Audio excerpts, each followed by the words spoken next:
All right. Straight from one to the other. You were really choppy there, so I didn't get any of that. I hope that's not a thing that happens Oh. today. No, now you're back. Oh, it's better sound now. good. Yeah. That was good. Magic. That ugly success. All right, folks, we're here for episode 6 of Yukon Dark, our Tiny Cthulhu live stream actual play. This is the halfway point. After this episode, our next episode will be on the back half of the season. So that's kind of crazy to think about somehow. We're already there. But we're here.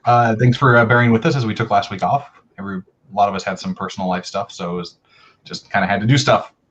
But we're here. Yay! Yay! Glad to be back. Yeah. So we're playing Tiny Cthulhu, the Tiny D6 game of cosmic horror. The link is in the description down below. It's on DriveThruRPG or shop.gallantnightgames.com in PDF. We're fulfilling our Kickstarter backers right now, so books are shipping out of the GKG warehouse, aka my garage. And yeah, so there we are. I'm going to turn the time over to our illustrious GM and arbiter of all things cosmic horror, Maddie Murdoch. Here we go. Hi. Well, I'm super excited for this episode this week because as we're getting to the midpoint in our campaign, we're definitely going to start seeing some creepy stuff. So I'm really excited for today. Before we jump into kind of a short recap, let's go ahead and have everyone, have our players introduce themselves and their characters. So since we usually start up at the top, we'll start with Alan and we'll just go clockwise around. Okay. I'm Alan Bahr. I'm the lead designer and publisher and many hat wearer of Gallant Night Games. I'm playing Jameson Moore, the sled dog musher who has only shot one person this whole campaign. 2, if you count the guy who got shot. That's not I was like, I don't know if I believe that. I feel like it's at least been 2. But like, the foot shot doesn't count. He just grazed him. Tis a flesh wound. And, yeah, I'm really excited that our GM is thrilled about tonight's session. That makes me very happy to hear that our horror GM is happy. I feel like that's a good sign. Awesome. Absolutely. Hi, I'm Gina. I've been streaming and playing games for about almost a decade now. Woo!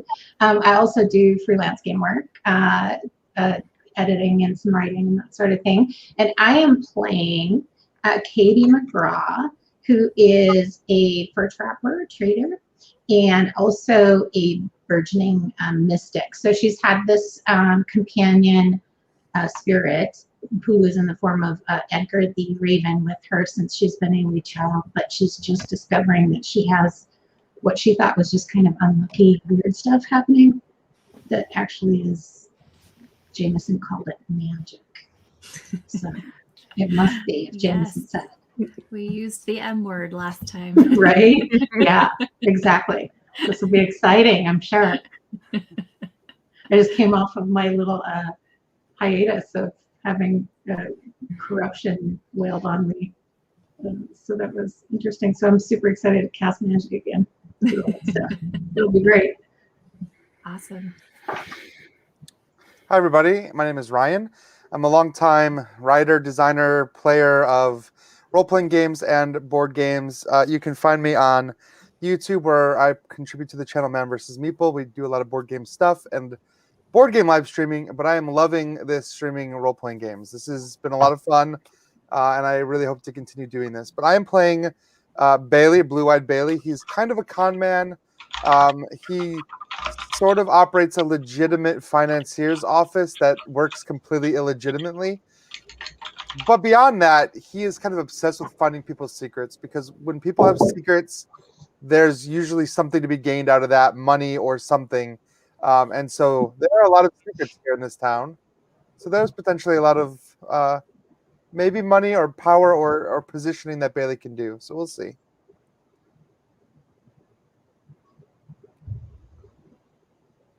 Uh-oh. Did Ashley Did we lose freeze? Ashley? It's like, she is being so still. looks so perfect, like porcelain doll. I know. Yeah. She is like completely. Dang. All right. Well, her name is Ashley. No, but for real. Oh no. Oh, that's two Well- votes for Bailey to have the first corruption test, by the way. What is one of those votes yours, Alan? Or, in fact, not. Ooh, I'm gonna go make up a Facebook. I profile remained real quick. impartial and didn't vote. All right. But if you could vote, I mean, If I could vote, listen, to be fair, I think it's probably going to be Jameson. I mean, doesn't Jameson literally have a trait about running in first? Look, Hard to deny that. He has two. Yeah. Well, those make for the best character moments, though, because you, Alan, are like, no, Jameson, I do not want to run into this room. I do not want to be the first one. I don't know, because story-wise, It's a fun story. two people are headed to go look at a really cool book that I'm sure is going to be fine, just like it's from the Oh, yeah. Porte Blanche Public Library or something. Totally fine. Absolutely. Ashley will be back momentarily. She had a brief internet hiccup. So Oh, no. Okay. It Well, happens. while we wait for her, well, let's just kind of recap what happened last time. So to just kind of explain, our characters got in a fight with a moose. Not just any moose, okay? look, that makes it sound like third time was punching a moose in the face. Yeah. That's not what happened. It was a creepy demon moose. No, We had a it's not like we creepy just decided to abandon the storyline and go moose hunting. Yes, there was a creepy moose that had some issues. They also unfortunately lost Dr. Delilah Whitaker, who was recaptured by Curtis and taken to a location. Katie saw Zombie Like, Curtis. no doubt of that. That's right. Katie saw some kind of vision like through Curtis's eyes and saw that the doctor was actually taken to a cave and then pushed into a pit of some kind. And that's kind of the last that they know of her whereabouts. And then they came back to the town of Porte Blanche and are planning a kind of infiltration of the hotel to get the book that Delilah had hidden in her trunk.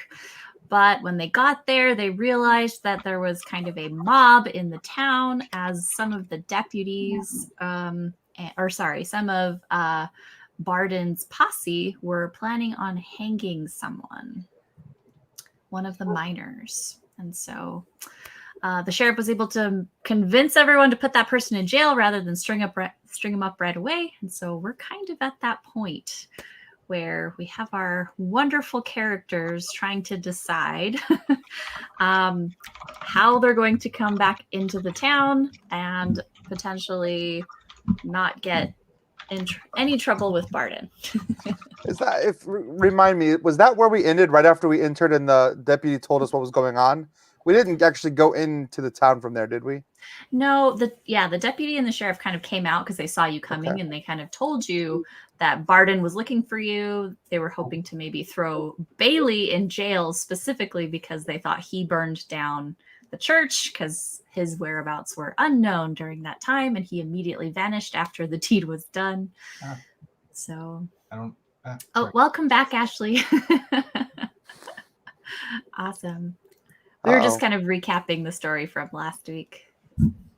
Okay. Yeah, you said you're excited for tonight, and I was like, I'm out. So Yeah, that was it. That's all it took. Yeah. Ashley has reached the comfort level. Did you say, Maudie, the thing about also right before Katie came back that she saw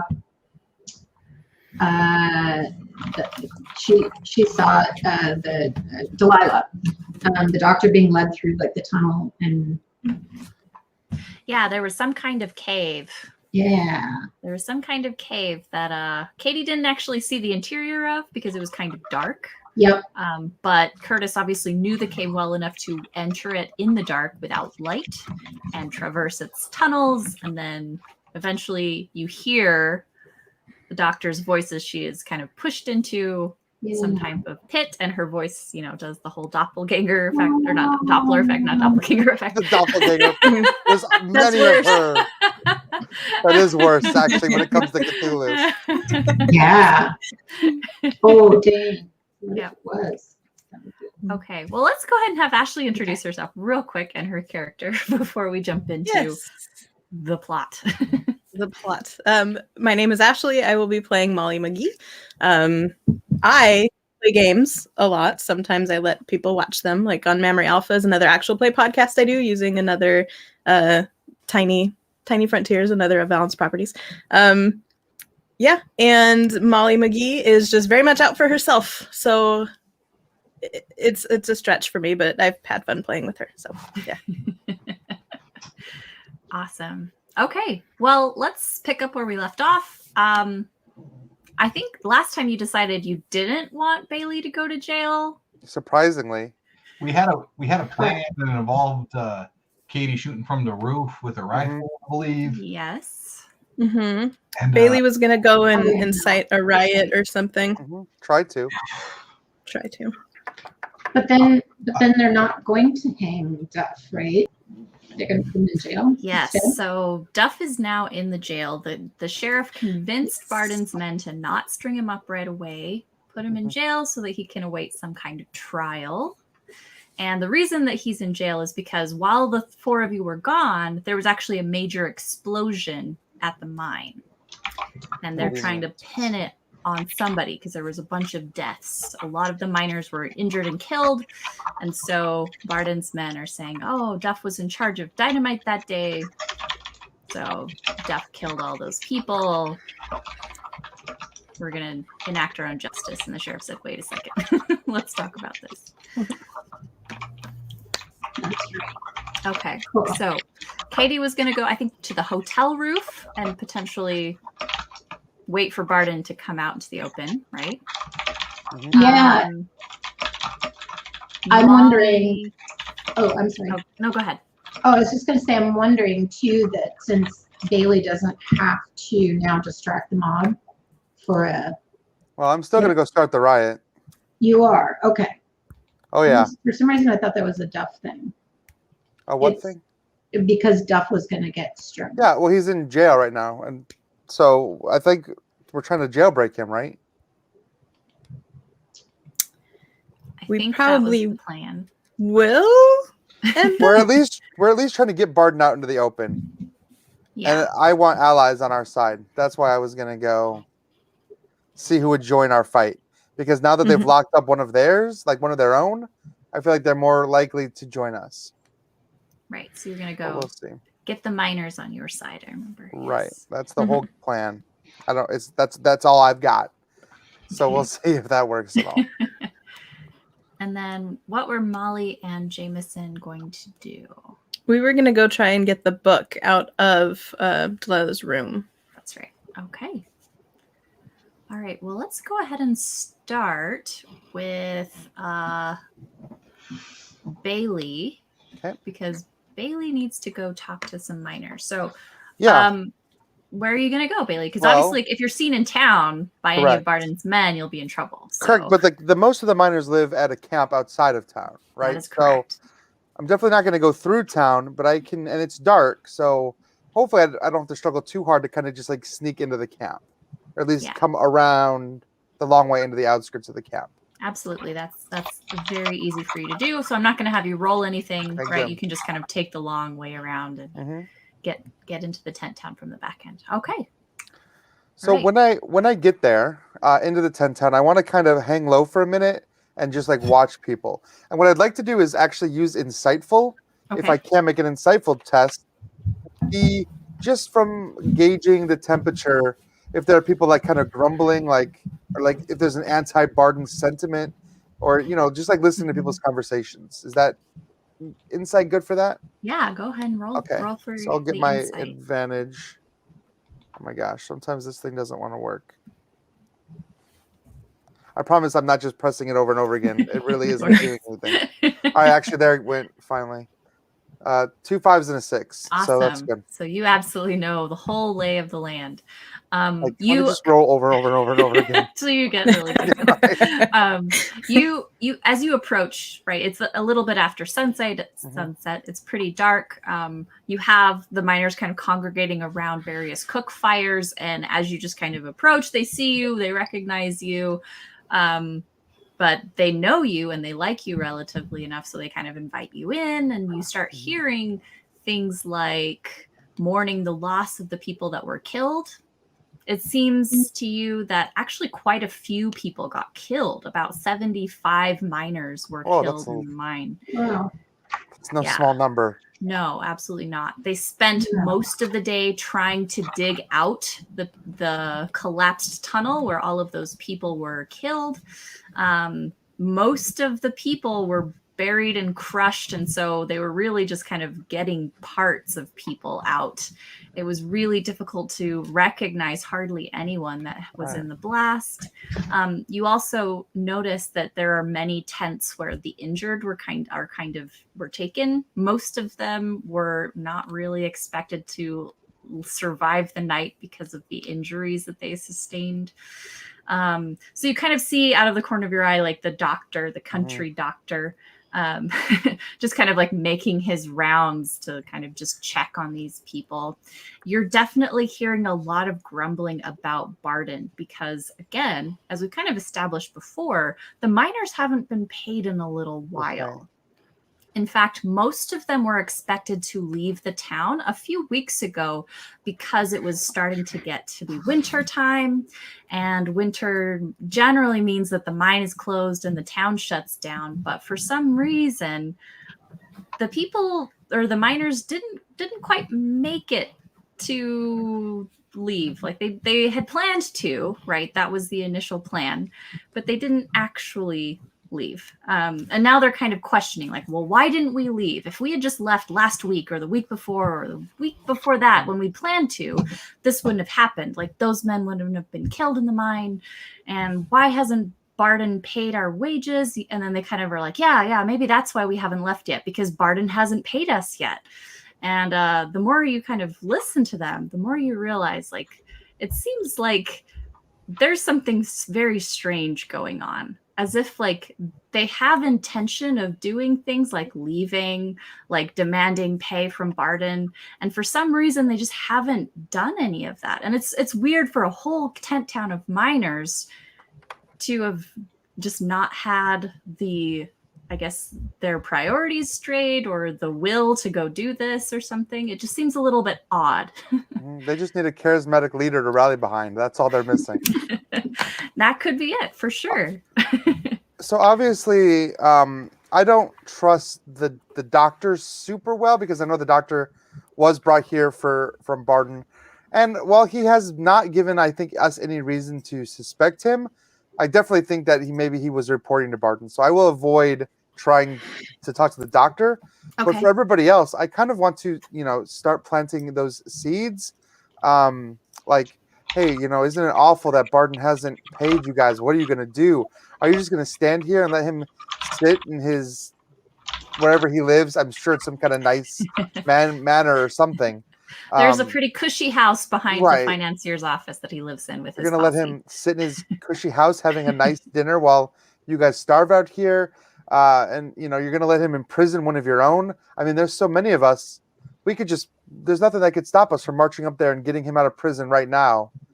I'm also going to name drop Molly's name because I know that people really like her in the town. Mm-hmm. And I'm like, well, Molly said she wouldn't stand up for any of this. Like, she's marching to Barden's office right now to give her a piece of her mind. So we should, maybe we should all back her up. And like just dropping these little tidbits with different groups to kind of see if maybe we can start like something happening. Because you're right. They seem kind of listless and like non-committal. So I'm really trying to like force them into some kind of like anger, like an emotional response at all. So sure. I don't know what I need. Is that just regular charisma check? Yeah, some type of charisma or persuasion. I do have charismatic, so I should be able to roll with advantage on that, right? Let's have you do that. All right, 2 6s and a 4, so that's good. Perfect. Okay, you definitely have caught the attention of the miners. It does seem like they needed some kind of advocate. They needed someone to just give them real direction. And so many of them respond really well. And so they ask you, well, what should we do? Should we just stroll up to Barden's house? Yep. Yes, 100%. That's what we should do. Let's go. They say, okay. Grab your mining And tools. then they're like, well, right now? Right now. Right now. Okay. Yeah, right now. Trust me. Jameson's already there. Molly's already there. They're leading the charge. You guys know Jameson. He's a tough guy. You They're know like, oh, Molly. yeah. She's We know everybody likes Jameson. Molly. So let's go give him the best shot and get your buddy out of prison while we're at it. Okay. While you're kind of giving this speech, you do notice the doctor kind of listening in as he's making his rounds, and he kind of comes up and he says, "What's all this commotion?" So I'm gonna be very serious with the doctor and just be like, listen, this is not good. Things are bad here. I know that you work for Barton, but you have to at least understand that he's not taking care of his people. And when you don't take care of the people, this is what happens. So tell me, am I gonna have to call Jameson over here to tie you up, or are you just gonna not tell Barton what just happened? And he says, "I won't talk to Barton." Because I'm probably not gonna tie him up. He says, "My interest is in the dying." And he says this in like a really weird way. Like, I don't like it. I don't want it. Whatever. and Let's he says- unpack that later. Right now, I'm worried about the riot. And he says, "Either way, I think you should be careful."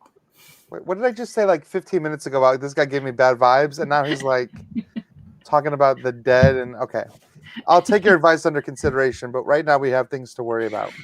Don't worry, I'm sure there will be plenty of dead after this is all over with. And he says, "I know there has been." And then he kind of like points to the sky. No, And I'm then not he even going to points look at up. you and says, I don't. "Be careful." No. Bailey's eyes are on the ground. The doctor finds this kind of funny, and he's like, All right. "You're scared of the same thing that Queasy Martin was scared of, aren't you?" I don't even know, man. And he says, "Just make sure you don't fill yourself with rocks before the end." I need you to stop talking about that right now.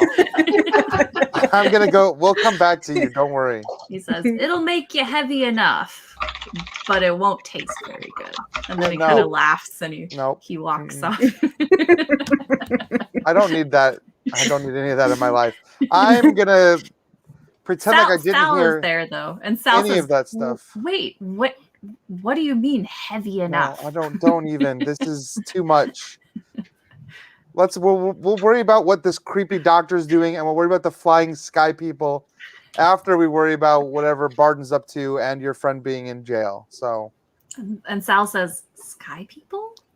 Wait, do you believe that too?" no, I don't. No, I don't. I think they're getting shot out of a trebuchet. I don't know what's happening here. Sal says, "Well, I don't know what that is." I don't but-" believe that people are flying. I believe that they're falling out of balloons. Maybe I have no idea. And he says, "Okay, well, yeah, we should get Duff out of jail and go talk to Barton." Yeah. And so he kind of goes off and he tries to like round, I guess, like Go, get your rouse torches and the pitchforks. troops, I guess, rally the troops, Grab get your- everyone out. your So he's mining definitely tools. spreading that word out, and it seems like the miners are starting to kind of gather together. A couple of them, they don't really have a lot of weapons, but those that do have guns kind of pull them out.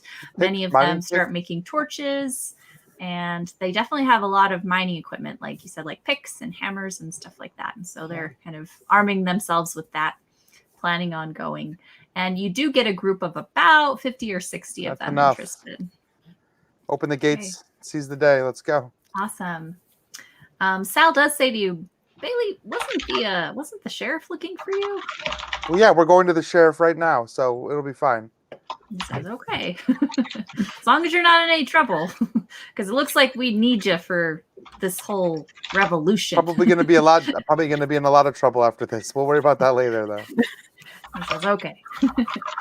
All right, so we're gonna go ahead and leave Bailey there with his My name is newly Mob. formed mob.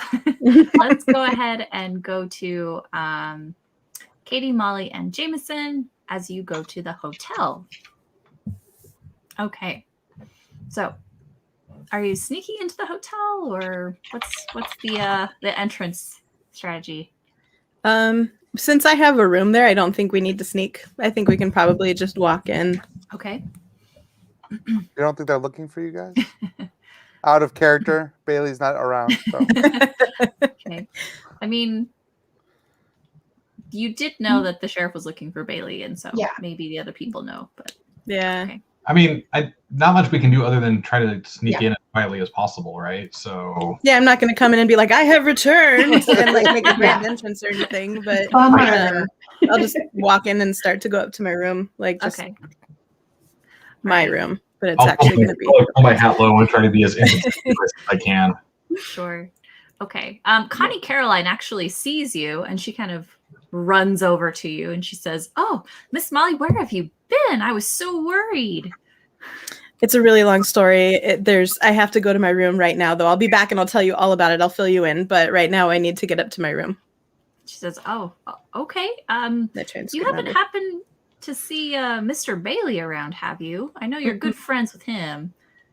Yeah, I haven't seen him at all. I heard that the sheriff was looking for him, but I don't know where he is. And she's like, oh, okay. And she definitely seems to believe you. She's like, all right, well, let me know if you need anything, any dinner or anything. And I made sure that your room was taken care of, cleaned up and stuff before, well, we were here. And she just kind of like says, we were really worried that you were burned down in the church. Oh, no. No, I got out of the church and I ran because there was a fire. And that's actually, where I've been for 4 days or whatever, because I was hiding from the fire, but now I'm back and it's fine. And I just need to go to my room. I'm really tired. So I'm going to go and rest. She says, oh, okay. Well, again, let me know if you need anything. And she kind of looks at you, Jameson, looks at you, Katie, and just kind of nods and then walks off. All right.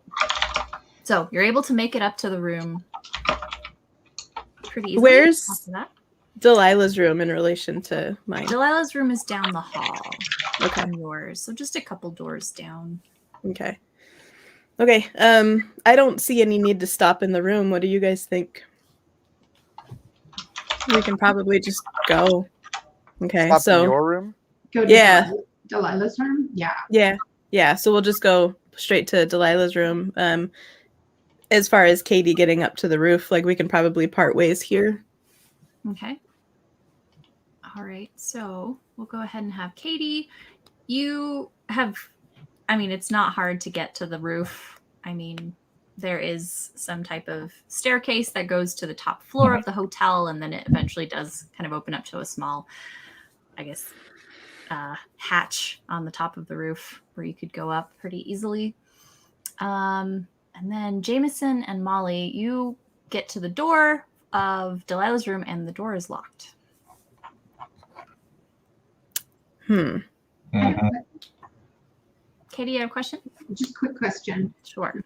Barden's home is the player question rather than a key. No worries. Because she would know, but Okay. where is his home? So if we look at the map, this just to kind of explain the map to our viewers because they can't quite see it. There's Main Street, and the hotel is over on the west side of town. There's a small road on the side of the hotel, and on the other side of the road is the town hall and theater, just right across from the hotel. And Barden's house is right behind that.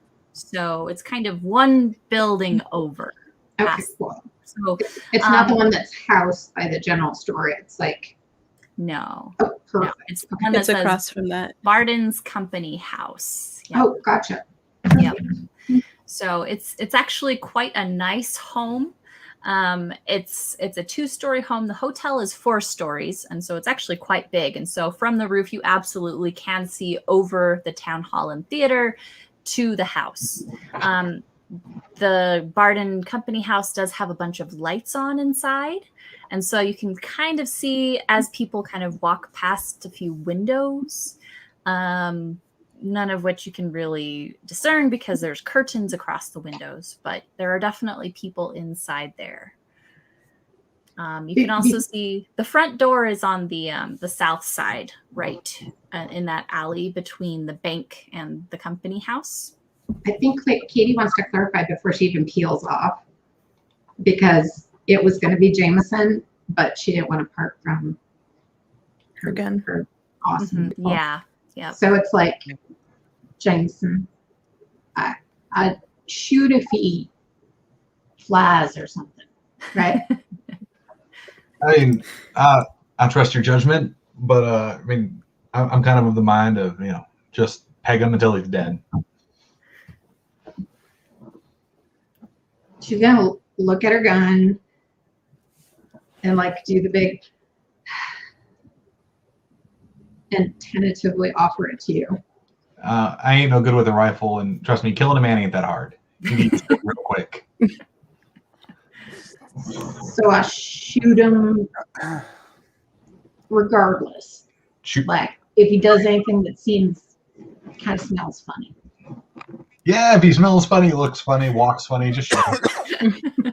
Alan, you say it's not hard, but you did try to kill a man earlier, and he's still walking around. True. Mm-hmm. Look,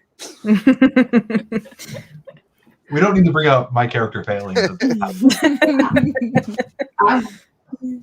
I'll trust you on that, but up to now, I've only killed critters. It's basically the same thing. A man just flops around more. Good to know. Good to know. Okay. She will start heading up then. So sorry, Maddie, I just was. No worries. No Okay. worries. Okay. All right. Well, Okay. Jameson and Molly, door's locked. What are you gonna do? Boot the door. No. Before he does that, I was like, put your gun away, put your foot down. What are you? Stop. Just. I probably have like a hairpin or something, I'm guessing. So I'm going to take that out and try and see if I can pick the lock with it. Okay. All right. I have nothing that would give me advantage, but do I get a regular roll or do I have to do a... Okay. This is, I mean, a frontier town. It's not like the lock is terribly fancy. So go ahead and just make a standard roll. Okay. And I got a 1 and a 5. Okay. All right. You are able to pick the lock relatively easily. Okay. Okay. Door swings open. The room looks very similar to yours, except for it looks like it's been totally torn to pieces. Bedclothes off, pillows everywhere. Her trunk that she said that she brought, has been completely emptied. All of the clothes are all over the floor and scattered across the furniture. She had also a ton of books, and it seems like every single book has been like ripped apart. Pages, just pages looked through and everything. Okay. So this obviously means that someone's been here before. Yeah. And considering how often you've seen Connie Caroline and her husband Pierre like kind of attend to the rooms and clean them up and make sure that they have fresh towels and water and stuff like that, it seems very obvious that the Lamberts either are aware that this happened or did this themselves. You know that since the door was nicely locked behind this mess, they definitely probably were involved. Yeah. Okay, I look at Jameson. I go, tracker? Would you like to track where the book is? Smell, I don't know. Smell the book. Smell the dark or something. Here's the page to get my bloodhound on. Right. No, good Lord, Molly. All right, look. It's clear that somebody done rifled through this room. Chances door was locked, which means whoever did it was able to lock it on their way out, which means they had a key. Right? Because we don't have those fancy New York doors with the self-locking buttons on the weird side. So, only people who have keys to the room are people staying in the room or people who run the hotel. We know for shooting it wasn't Delilah because she, So that means it was people who run the hotel. So I'm thinking maybe we go talk to them. We might need to do that. Ugh. I don't trust them. I don't trust them at all. So it was probably them, but I don't think they're going to give us any information. All right. Unless I join their little cult. And then maybe I can get it from there. So, what's a cult? What's it called? Is that like a book club or something? Yes, it is a book club, and I believe that this will be this month's selection. So maybe I can get a copy or something if I join their little club. I'm not big on book learning, but it seems like it'd be hard to read a book without pages. Let's go downstairs. Yes. We'll head downstairs to find the proprietors. Okay. As you go downstairs, you notice that Pierre's not actually in the hotel. You haven't seen him at all. You just see Connie, Caroline taking care of the few customers that are kind of eating dinner at the restaurant. She's kind of running in and out of the kitchen. So she seems a little busy, but you don't see Pierre anywhere. Okay. Hey, Miss Connie. And she has a tray in her hands and she says, "Oh, yes, Mr. Jameson, what can I get for you?" I'm looking for your husband. And she says, "Oh, I think he had a meeting with the mayor. So he's probably over at the Bardens right now." Interesting. Hey, I had a question.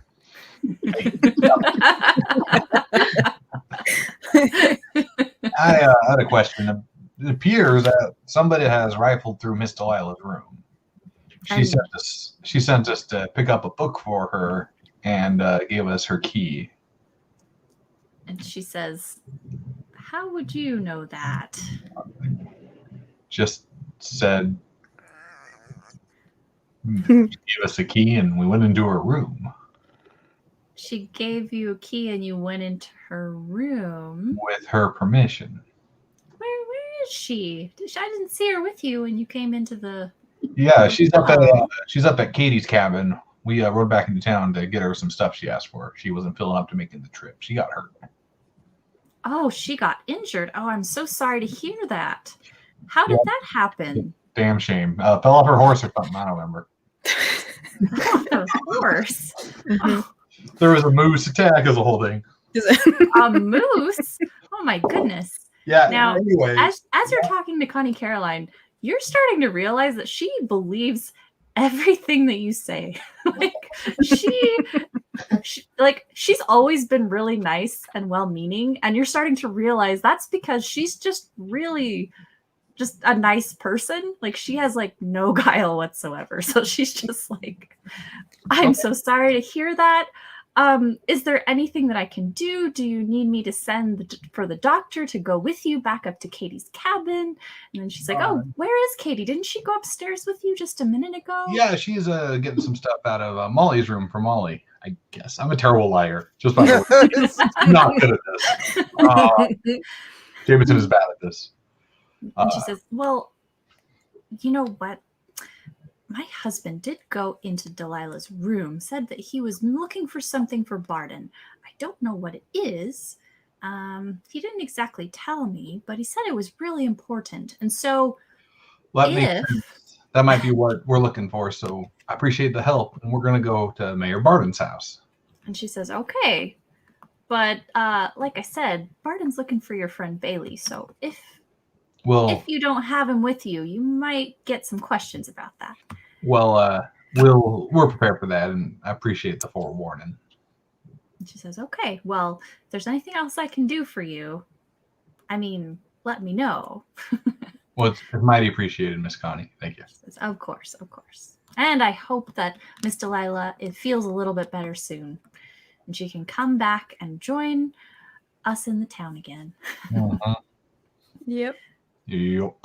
And then We she hope turns that to you, too. Molly, and she says, "I am so sorry about that little welcome party that we threw for you at the church, and it just didn't end up right. I'm so sorry about that. We'll have to reschedule that or something, huh?" Yeah. Yes, we will have to reschedule, and with 100% less fire, or like 98% less fire. There can be candles. I don't care, but like much less. Mm-hmm. Connie thinks that's particularly funny, but she kind of like grabs your hand and then she says, "You'll want to do it sooner rather than later, though. Just letting you know." Why is that? Like, I get kind of close, like girl talk type, kind of quiet, like, why is that? And she says, "Well, and she kind of like you notice that she had by this point had kind of like put the tray on a nearby table, and she's kind of just like fingering like the little scars in her hands, just absentmindedly. And she's like, I'm not exactly sure why we have to do the things that we do sometimes, but my husband said that it's for our own protection. And I trust him, of course. He's my husband. He has no reason to lie to me. But I've always gotten this feeling like, if I wasn't doing everything he told me, then I might be in some kind of danger.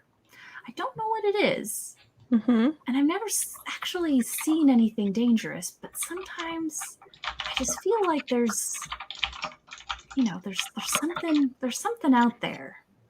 And that if I'm not careful and I don't do what Pierre tells me to do, then I might get in that thing's way. So, and she just kind of like shakes her head. She's like, I don't know, I'm talking nonsense, but I'm just saying maybe sooner rather than later, just in case. Yeah, no, that makes sense. I mean, and just as a player, Ashley throws up in my throat a little bit when I say this, but what are husbands for if not to protect you from all of the scary things that are out there? So yeah, and so I just kind of take her hands, and I was just like, no, that totally makes sense, and you're a good wife to let your husband protect you like that. And I kind of look at the palms of her hands and see the little marks there, and I'm like, I've noticed quite a few of the people here have these marks. How did you get those? And she says, well, that's the thing. That's what they were planning on doing at the church before it burned down. And she realizes that she's telling you all this, and Jameson's like right there, and so she kind of just like gives him a look. And then I angle away from him a little bit. I studiously like turn my back. Yeah. So we're like this, and the two of us are like that seems good enough for Connie Caroline. And she says, yes, well, you see, and I don't mind telling you this because I know that Pierre was going to have you initiated into our little circle. But she says, well, are you religious at all? Yes. You have to. I mean, growing up on a farm, you kind of have to be, because you have to pray for the rain, pray for good weather and things like that. So yes. She says, oh, good. Well, you know how sometimes in order to manifest your faith, you have to, do certain things like pray or read the good book or attend church or, participate in some type of, pageantry. Sure. Well, we do this. And she says Pierre told me it was kind of some type of protection thing. Like I said, I don't quite understand what I'm being protected from. I'm assuming the devil, right? But you would think. he said that this will keep us safe on the ground. Safe on the ground. Yeah. Do you think it has anything to do with the flying men that people have been talking about? And she's like, well, I don't know anything about that. Mm-hmm. I mean, it would make sense. I've heard Mr. Riggs make jokes about that with the with the doctor, but I don't know anything about that. But sure. But I think it's a really helpful ritual of some kind that we just show our faith in God and show that we trust in His ability to keep us safe and protected from whatever it is out there. It's like a baptism. It's like a baptism, but it just leaves marks on you, right? Yes, exactly. I mean, and it's kind of religious, right? I mean, this is yeah. Sure. Like, not to be blasphemous. I'm not saying that we're Jesus or anything, but it's a really interesting thing. And like I said, I just feel a lot safer knowing that I've done this. Yeah, well, this is all really, thank you for telling me all this, because I was a little nervous when he was asking me to join the group that you have here, because I didn't really know what was going on, but I appreciate you telling me all of this. Is there anything else you can tell me that'll make me feel more comfortable going through with this baptism of sorts? And she says, well, I do know that, they wanted Miss Delilah and you, of Mhm. course, to participate in this because we planned on having you around for a while. Mhm. Anyone who stays in the town over the winter, as according to my husband, should have this done. Otherwise, well, they might not necessarily be protected. They won't show their Mhm. faith in the right way, and you know how dangerous it is up here. You don't know exactly what might happen. So, I Mhm. mean, they planned on Miss Delilah staying for a while, and so when Mhm. she disappeared and wasn't able to get it, it seems like my husband was very, very mad. And I do remember Mm. I do remember him talking to Barden about it just in the kitchen here, just for a few minutes after the fire. And Mm. it seemed like they were going to do this to Miss Delilah, but then they realized that might have been a bad idea. I don't know Hmm. why. I mean, we've all had it done. Mhm. So it doesn't look like the miners and stuff have had it, though. It looks like some of the townspeople have, but I've noticed people who've been here for a while that haven't had it done. So do you know why they choose some people and not others? And she says, well, like I said, it's for people that plan on sticking around for a while. Miners are usually Mhm. just seasonal. They Gotcha. stay for the summer and then they leave. Mhm. So there's nothing really dangerous for them, I don't think. Mhm. Although you do remember, I remember hearing some of the people in the kitchen and in the dining room talking about Queasy Martin. Mhm. Yeah. Apparently there was something strange about the way that he died. Yeah. Yeah. And I was talking to the preacher about that, and he said it was because he wasn't going to stick around long enough anyway. Interesting. Okay. Well, this is all really good. Thank you so much. I'm going to go and talk to your husband right now about all of this. I would like to get it rescheduled for as soon as possible. So I'm going to take Jameson here with me, and we're going to go and talk to him about it. So thank you so much. Good. Excellent. Now, I'm not sure Jameson's going to get the... Right. Yeah, because he's probably not going to stick around. I get that. But if he were going to stick around, would he be able to do it with me? Because he's my friend and all of that. So she says, I don't mean to be crude or anything, but the reason that they didn't ask people like him or even Mr. Bailey was because of money. Sure. Yep. Yeah. No, I understand that. And I kind of give her a little wink. Yes. She says, because I mean, we can bring something to the town, we can help contribute as good members to the town. We have something to bring to the pot. Yep, totally. I get you. We're on the same page there. So speaking of page, we're gonna go and try and find that book. So we're gonna go talk to your husband. Thank you so much. Oh, you're looking for a book? Yeah, that's what Jameson had said. Is that there was a book that we were trying to come back and get from. That's right, a book. Mm-hmm. Okay, well, good luck. Thank you. She again picks up her tray. She kind of nods to both of you and goes back into the dining room. Jameson, how much of that did you get? I like whisper to him as we're leaving. I was like, did you hear all of that? Yep. Cool. Yeah. Jameson is unfazed. Seems very unfazed, yes. Okay, so to Barden's house we go? Excellent. Yeah, I think so. All right. By this point, it's definitely getting quite dark outside. Katie, it's really dark out there, so it's kind of hard for you to see actual people in the more darker alleys. But like I said, there's a lot of light coming out of Barden's house. It seems like there's lots of lamps and candles lit, and so you are able to see people as they walk in the alley in front of his house, because they pass by the windows that are kind of shining light out into the street. Okay. And you actually have Edgar kind of pecking at you, and Edgar just kind of tells you, He says, Katie, I don't like being up here. Why not? And she says, don't you get the feeling about, and then he kind of like looks up in the sky and he says that there's somebody watching us? I didn't.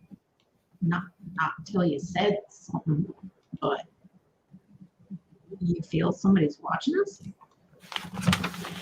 Well, I don't see anyone. I don't smell anyone, but I would, Katie would like to scope out to the best of her ability, like 360 up on the roof to see what she could see. okay. Maybe. Okay. Let's go ahead and have you roll perception. I'm going to give you disadvantage though, because it is nighttime and it's quite dark.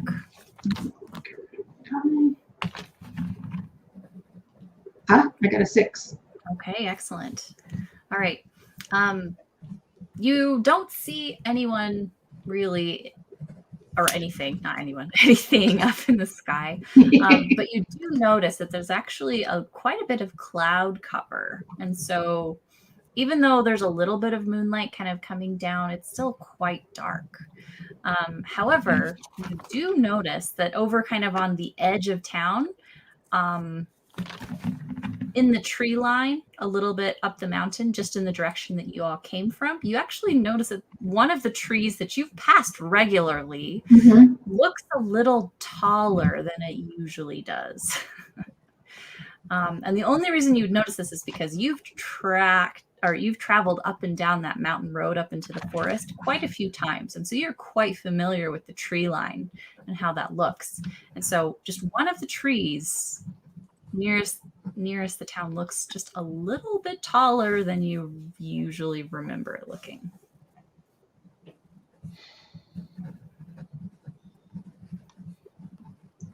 I surely wish I could see that tree. You see that tree, Edgar? And Edgar kind of looks and says, yes.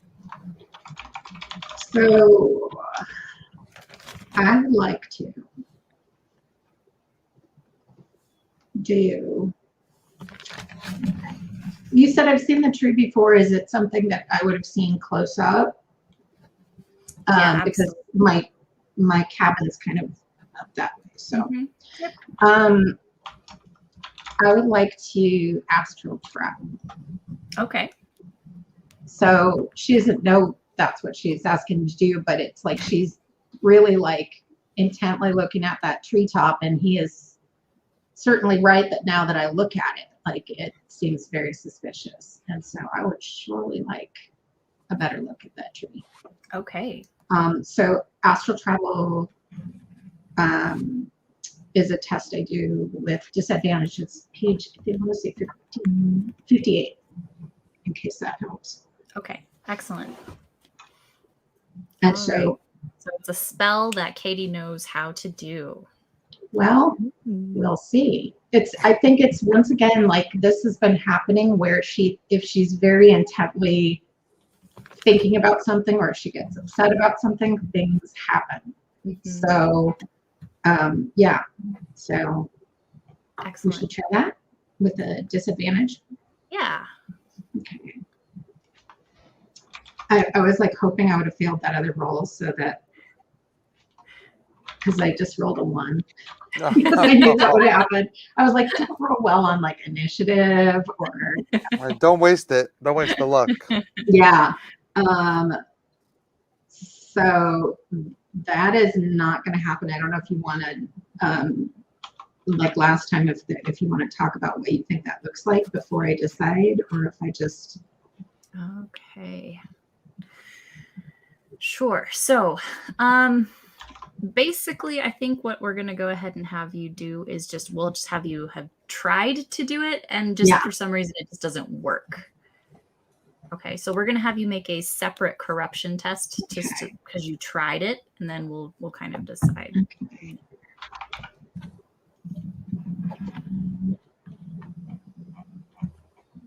I got a 5. Okay.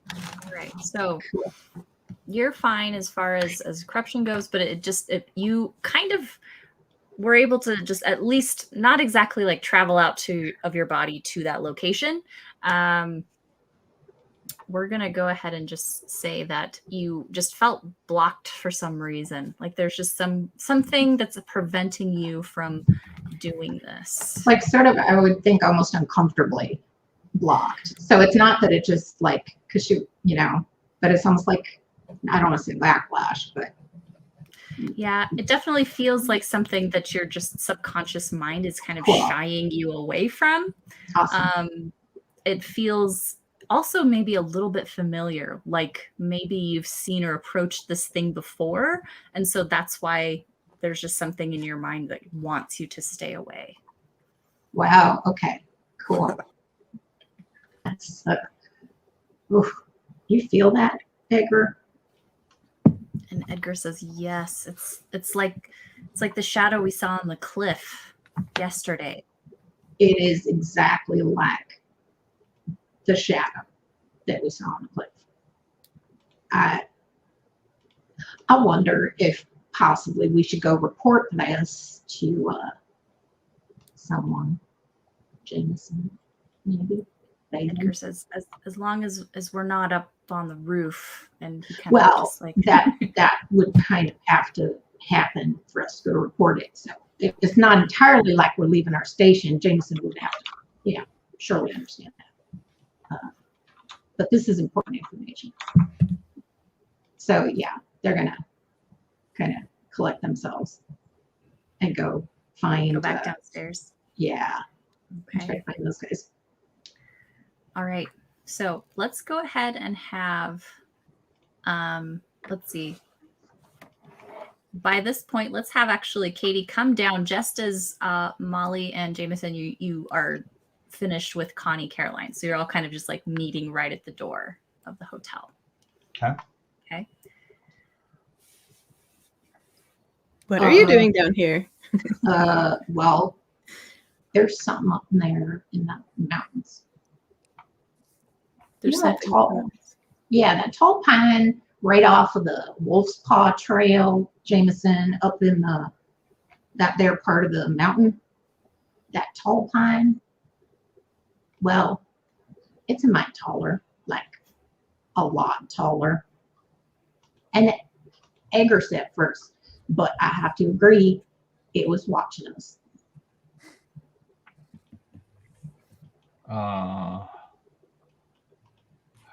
Yeah. Like, I don't know, like there's a man on the top of a tree watching the town. Come and look. I don't think I rightly want to, if I'm being honest. I can agree. That's a fair point. Ooh, so we found Miss Delilah's room had been ransacked and pages were torn out of her book. Out of the very special book. I mean, aren't all books very special? We didn't find the book that she said was in there, just a bunch of other books. So we think Pierre took the special book to Barton's, which is where we are headed now. Shall I accompany? I think maybe that's our plan, unless we want to go shooting at things in tops of trees, which feels a bit foolhardy. Yes, it does. Can you point out that tree to me from the road? Oh, surely. Yeah. All right. Let's just do that. Because we can go out the back way down that little side street. Okay. I'm getting old. My knees ain't good with stairs no more. Okay. So as you kind of go to the street and try to like point out the tree, you notice that the tree looks normal now. Oh. It was not like that. I swear it was not like that. Okay, I'll believe you. You want me to go back up there? I think that's going to help. It won't look different to us down here. Okay. And you would just be up there. I should come with y'all then. I think so. I think that's our best plan. Okay. Mm-hmm. Okay. Crossing my fingers, I hear like an encroaching riot at any moment here. Right. Yes, definitely by this point, you're starting to hear a little bit of a commotion come up from the tent town. So it does sound like there are a bunch of miners coming up Whoa. the street. Angry miners. Mhm. Angry miners, yep. Mhm. Okay. Bailey, are you leading them or are you just Sure. kind of mingled in there? I'm Okay. towards the front. Okay. Okay. Towards Excellent. the front. Towards Not the, at not the exactly in the front. No, Okay. not in the front. I feel like Alright. Sal would probably be pretty close to the front, though. Yeah, Sal definitely is. He full-heartedly believed everything that you said. And Well, I thinks that believed this it is a too. It great wasn't even a lie. idea. It doesn't matter that it also services our own end goals. Absolutely. Okay. All right. So they get into town. The three of you that were in the town, you see Bailey's mob come up. Quite a few of them have torches. They seem very intent on what they're doing, committed to this action as they start marching down Main Street. Yep. Let's start the looting. Get all the weapons you can. Get into the jail. Get this guy out. Okay. Henry, the deputy, he sees you all coming and he immediately takes off toward the jail to go tell the sheriff. It's not going to do anything. All right. So with this mob, you said you're going to Barden's house or you're going to the No, jail to the first? jail first. Jail first. Okay. All right. So And the plan is to at least take the jail, free this guy. If necessary, we can put the sheriff and the deputy in the cells, and then we can kind of use that to stage the next wave of the rebellion or riot or whatever you want to call it. Sure. Okay. So you get up to the front of the jail. Henry's there. The sheriff's there. She has her gun out. She says, "Now, what are you all planning to do with those?" And she's kind of pointing to the guns and this pitchfork, or no, the pickaxes and torches. She says, "Bailey, I hope you're not trying to burn down another building here." We're gonna do what we have to do, and you should probably just stay out of our way. And she says, "Well, like I said, what are you planning on doing? Because that's going to depend on my reaction." Taking care of Barden, making sure that whatever he's doing doesn't happen anymore. She says, "Okay, so you're planning on taking matters into your own hands against Well, Barden." somebody has to. You don't seem to want to, so. She says, "Well, I was going to help you."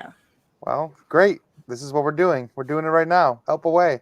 We got Jameson out on the outside, Molly, Katie. It's happening right now. She says, "Well, you're not planning on murdering anyone, are you?" I don't speak for Jameson. I don't think he ever plans on murdering Yeah, anyone. I That's think it fair. just No, there is no plan to murder anyone. If murder happens, You could never I can guarantee accuse Jameson of premeditating anything. there will be no premeditated murders. And she says, "Oh, okay, well, I'm assuming you're here for Duff, but We are. okay, well, you know the reason I put Duff in the jail, though, right?" So he didn't get hanged. Exactly. There's not going to be anybody left to hang him, and we're done. So I think he's okay. She says, "So you are planning on murdering Barden's No, I men." didn't say anything about murdering anybody. I just said they wouldn't be a problem anymore. She says, "You like to mince your words, don't you, Mr. Bailey?" The reality is that Bailey has no idea what's going to happen when this mob is unleashed, so he's not going to make any promises. She says, "Okay. Well, the jail is at your disposal so long as all you we don't needed. break the law." All right. Now, what are you Sure. planning on doing with Barden and his men? We'll find out once we find out what's going on. She says, "What do you mean what's going on?" Listen, you have to know that Barden is up to no good here. She says, Between you and me, you know this. Shady stuff is happening everywhere. The doctor's talking about dead bodies. People are flying in the sky. People are eating rocks, biting off each other's fingers. Fires are killing people. I mean, it stops tonight. and she says, and you're planning on stopping all of that with this many people. I mean, we'll do what we can. She says, Don't estimate the "Okay." power of an angry mob. The mob is angry. and we have the rest of my team is on a secret mission. And once they're done, then the tide will turn. I promise. Okay. I don't trust Barden. I don't think he's doing right by the town. I can tell you that he's not. Okay, but like I said, until we know what's going on, I don't want anyone killed. Okay, these are fine folk in this town. I certainly don't think won't anyone kill deserves anyone. that. I will not kill anyone. She says, okay. All right, so let's get him out of jail so that we can take him to the crowd and be like, look, it works. Writing matters. And then we can go storm Barden's mansion or whatever. All right. The sheriff does open up the cell. Duff comes out looking pretty okay. I mean, he was really scared earlier when he thought he was going to be hanged. I don't but blame he's glad him. to see you and all of his friends come to his aid. How has the behavior of the mob been? Have they been orderly or like, are they like one drink away from like burning down the entire town? They actually seem, more than anything, they seem more timid. Like the deeper you got into town, the more timid they got. All right, well, they were can't quite lose it now. resolute at the beginning. Keep it going. We can't slow down. I don't want to lose this momentum. So let's march. Let's go show Barden. They do seem like they're responding well to Duff being brought out and the sheriff not getting angry with any of them for what they're doing. Good. Well, let's go show Barden that he can't push us around anymore. Let's go. Okay. All right. So you get to the main street, and the other three of you, are you going to join the mob to go to Barden's, or are you going to plan on doing something separately? I think that we could use that as a diversion. Yeah, that was or a kind distraction. of yeah, and go and see in that huge giant house that he has if we can find a book. It's like a book in a haystack. Or a book in a very nice large house.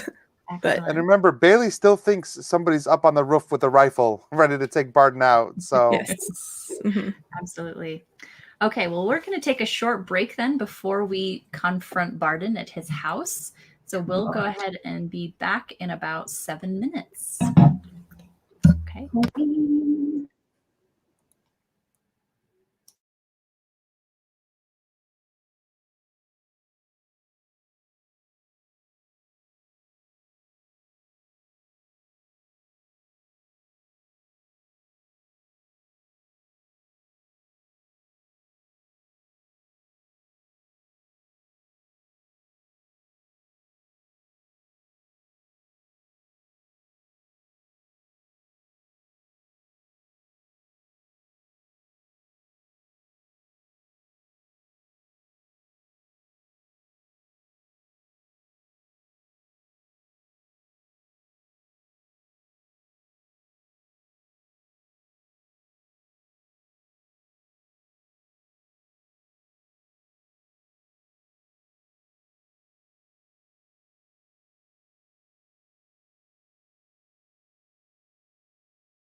I'm the first one back, which means I can say anything I want about everybody else in the cast.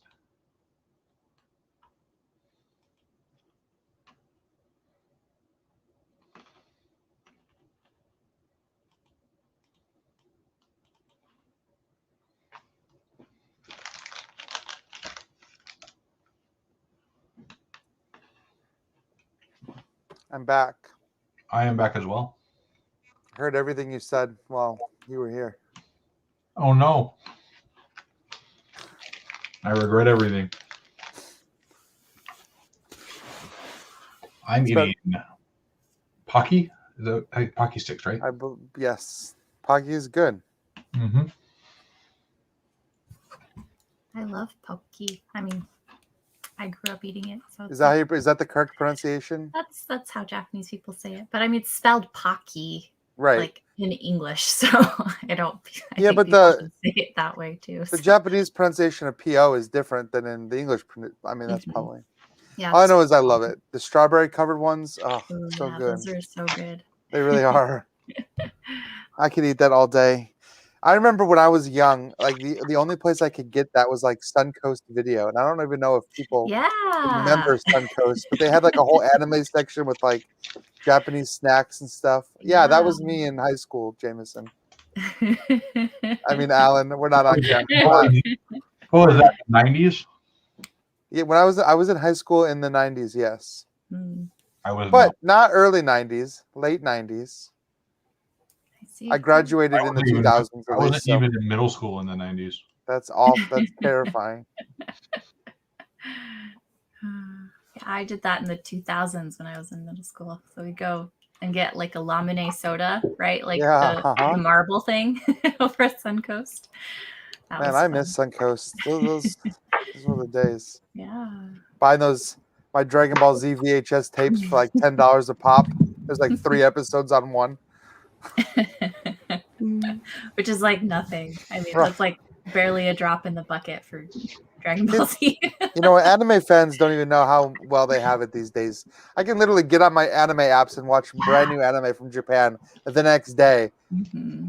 It was like years sometimes you'd wait in the 90s. Like, it's like, tell me somebody's going to sell this VHS tape to me. Well, I think we're all back. All right. Yeah. Okay, so let's go ahead and start with the mob, and then we will get to Katie and Molly. Awesome. All right, let's go. This is fortuitous because I just hit the reign of terror on my history podcast I'm listening to. I'm all ramped up on mob violence. I was listening to like 6 episodes today, so I am here for this. We're right on theme then.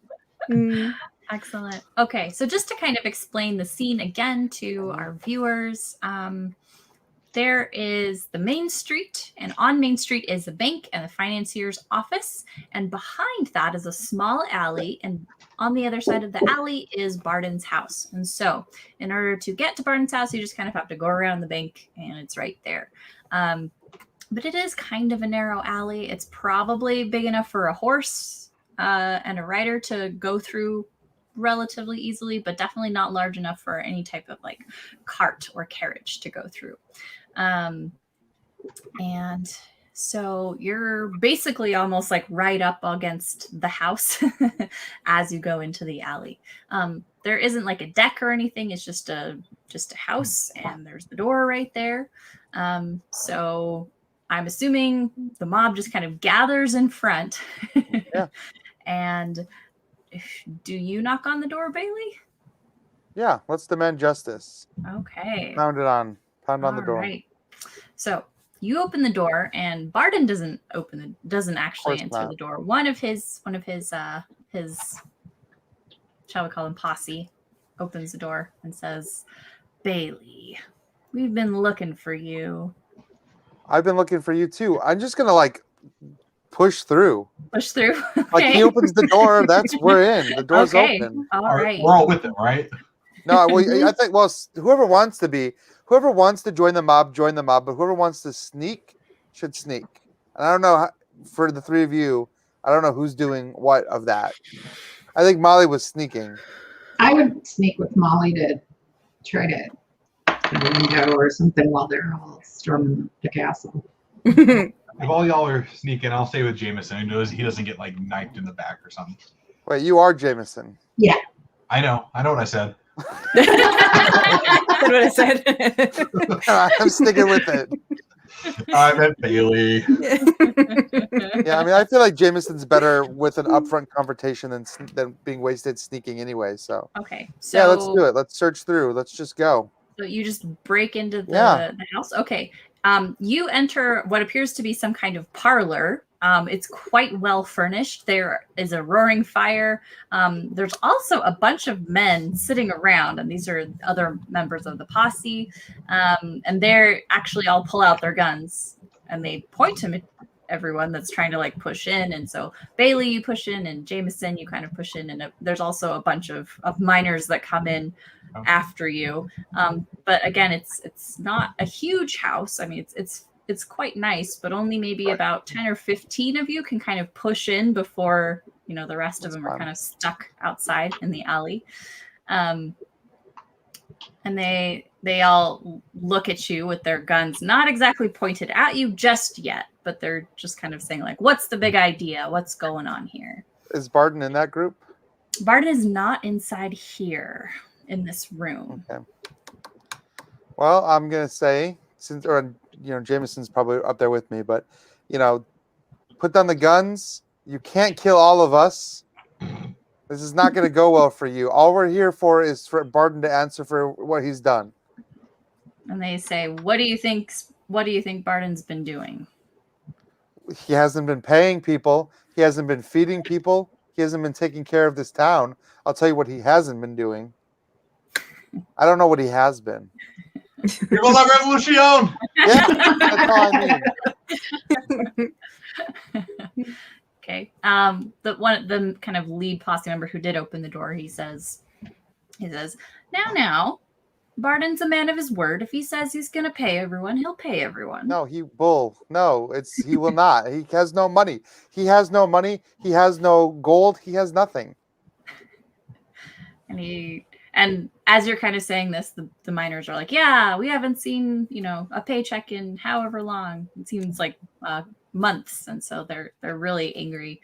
The mine is dry. There's no gold. There's no money coming in.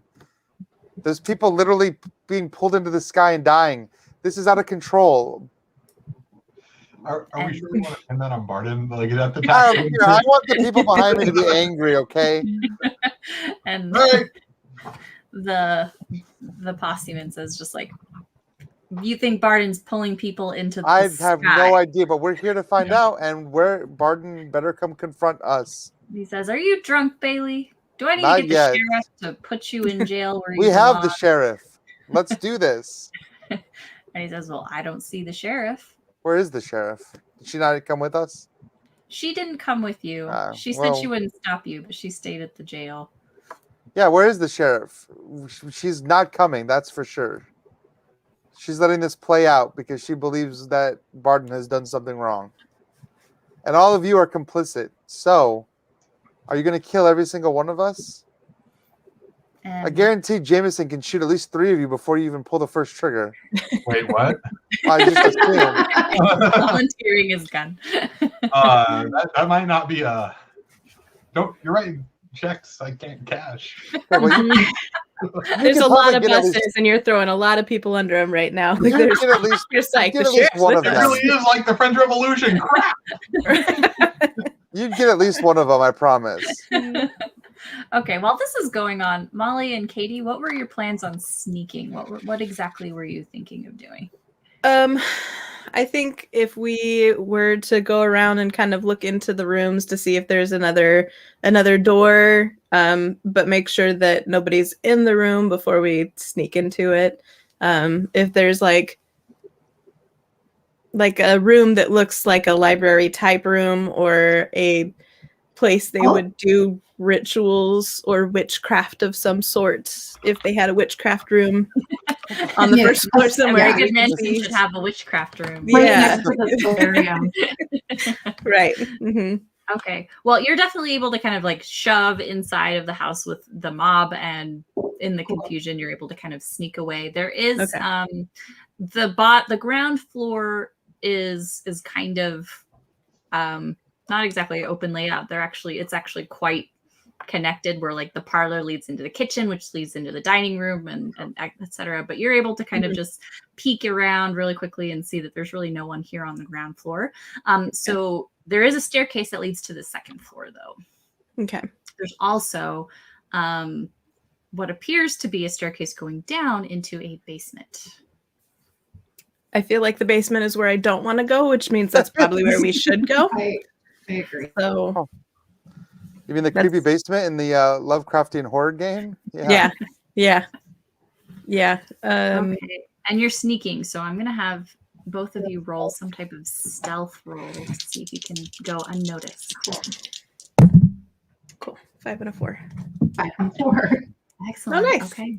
Yeah. So both of you were able to sneak down the stairs, and it's actually not exactly as dark as you thought it would be. Once you kind of go down the stairs and go around the bend, you are kind of met with a well-lit series of rooms that it has kind of the same layout as the floor above, where there's kind of a larger area with a rug and a fireplace.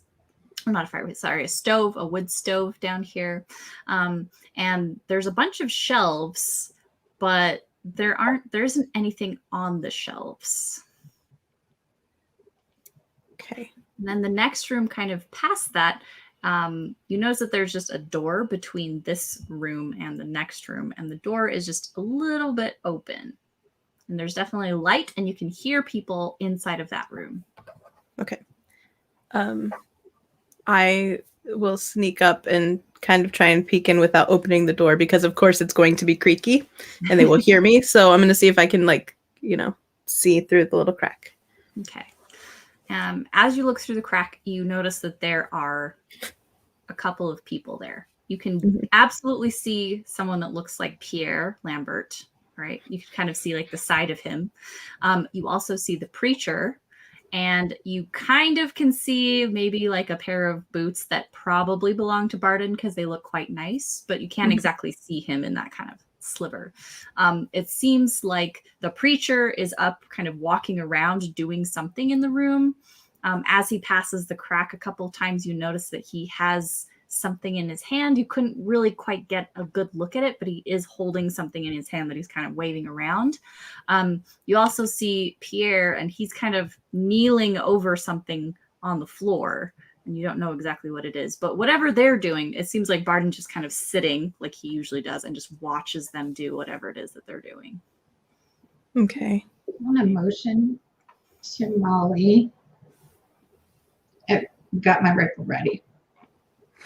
And I know she packs in her muff. Yeah, so I have my muff of holding, and I bring out my little mini shotgun. And so I have it. Okay. And then just like the gesture, like, are we going to do this, or are we going to? Well, if I really focus the preacher when he goes back and forth, can I see what he's holding in his hand if I like look really like focus on him instead of just trying to get the overall layout of the room? Yeah. Can I see if it's a book is what I want to know. It does look like he is holding a book in one hand and a rock in another hand. Because part of me wants to just time it so when he comes by, just grab the book and run. But I don't know if it's like, can we hear their voices clearly? You or can. We just hear like the door is cracked open enough that you can absolutely hear everything that's being said. It seems like Pierre is just kind of telling the preacher to hurry up. Barden doesn't seem like he's in any type of hurry. He's just kind of telling Pierre to be patient. And the preacher seems to be reading something strange out of the book, but you don't understand what he's saying. It's in a language that you've never heard before. But he kind of is like constantly like pausing, looking at the book, and then reading some more out of the book. Okay. So I look at Katie and I go like this, and then I go like I try to mime, like reach in the book, like grab the book and run. Yeah, grab the book and book it. And she's gonna be like, you grab the book, I will shoot anybody Okay. who tries to stop, and I will run with you. It's like, Okay. Sounds While you're kind of gesturing to each other and trying to kind of explain the plan, suddenly there's like this flash of light coming out of the room, oh, and pickles. it just kind of blinds you just for a second, Mhm. and suddenly you hear Pierre just like laugh really, really loud. And he said, it worked. And then you hear the preacher also kind of just like laughing. And Barden stands up, and suddenly you can see him in the crack. And he immediately like walks over to the preacher and pulls the rock out of his hand. And you notice as he kind of just like holds it in front of him, you realize now that the rock is now gold. Oh. It's no longer just a rock anymore. Mm. So he's making gold because the mine doesn't have any. Okay. That doesn't seem all that harmful, I guess. It's going to be like an Easter egg hunt for the whole town. He's just going to put it all in the mine and they have to go get it. So is the pastor still walking back and forth at all, or is he by the door? It seems like he has now put the book down on just like a table near them, and they're all just kind of staring at the gold. And Barden is laughing, and he says, I knew it. I knew this book would get us what we wanted. Okay. Says, Can I? Oh, go ahead. No, I want to know what he says before I say this. Yeah. Proceed. I mean, Please, GM. He says, I'm glad that Master Whitaker saw fit to give us this. I think that perhaps this will make things a lot easier from now on. And then Pierre says, well, what about his daughter? She's still missing. Don't you think he'll be a little upset about that? And Barden says, perhaps, but that's not our problem right now. Our priority is still in the mine. Okay. He said, we were able to get enough people in the mine to satisfy our goal for this week. But if we don't hurry and finish before the snow comes, we might anger those we're hoping to please. I was waiting for you to say left out in the cold.